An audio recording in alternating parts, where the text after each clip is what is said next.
നമസ്കാരം. ഫ്രെയിംസ് വിത്ത് മഹാദേവൻ തമ്പിയുടെ വേറൊരു എപ്പിസോഡിലേക്ക് സ്വാഗതം. വൈറ്റ് പോർട്ടിക്കോ എന്ന് പറഞ്ഞ ഹോട്ടലിന്റെ കറക്റ്റ് ഓപ്പോസിറ്റ് സൈഡ്. ഞാനൊന്ന് ചായ കുടിക്കാൻ വേണ്ടിട്ട് കയറിയതാ. ഇവിടെ ഞാൻ എപ്പോ അടൂര് ക്രോസ് ചെയ്താലും ഇവിടെ ചായ കുടിക്കാൻ വേണ്ടിട്ട് വരുന്നത്. അപ്പം അവിടെ എനിക്ക് സ്ഥിരം ചായയും കടിയും കഴിക്കുന്ന ചേട്ടനുണ്ട്. അപ്പൊ ചേട്ടൻ അറിയാണ്ട് ചേട്ടന്റെ കുറച്ച് ഫോട്ടോസ് എടുത്താലോ എന്നുള്ളൊരു പ്ലാനിലാണ്. എന്താവും അറിയത്തില്ല, എന്തായാലും നോക്കാം.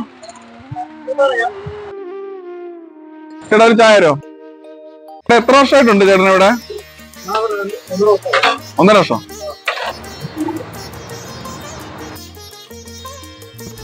ചേട്ടൻ അറിഞ്ഞോ അറിയാണ്ടോ ഒക്കെ കുറച്ച് ഫോട്ടോസ് ഞാൻ ക്ലിക്ക് ചെയ്തിട്ടുണ്ട്. ഫോട്ടോസ് എടുക്കാന്നുള്ള മാത്രമല്ല, ചേട്ടൻ സർപ്രൈസ് കൊടുത്തു നോക്കാം. സർപ്രൈസ് ആവുമില്ല എന്നുള്ള കാര്യം സർപ്രൈസ് ചെയ്ത് കഴിഞ്ഞ ശേഷം നോക്കാം. എന്തായാലും come on, follow me. ചേട്ടാ നോക്ക്, ഇതെന്താ നോക്ക്. ചേട്ടൻ ഒന്നും മനസ്സിലാവുന്നില്ല കേട്ടോ, അന്തം വിട്ട് നിൽക്കുകയാണ് കേട്ടോ. ഇഷ്ടപ്പെട്ടാ?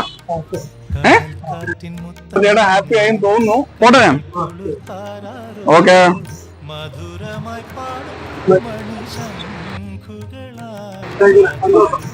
ആ സന്തോഷം എന്ന് പറഞ്ഞില്ലേ, അതാണ് എന്റെ സന്തോഷം. നമുക്കേ ഇനി സ്ട്രീറ്റിൽ നിന്ന് ആരെ കണ്ടാലും ഞാൻ ഇങ്ങനെ ഫോട്ടോ എടുക്കും. അവരുടെ ഒരു ഹാപ്പിനെസ് കാണുന്നത് എന്റെ ഒരു വീക്ക്നെസ് ആണ്.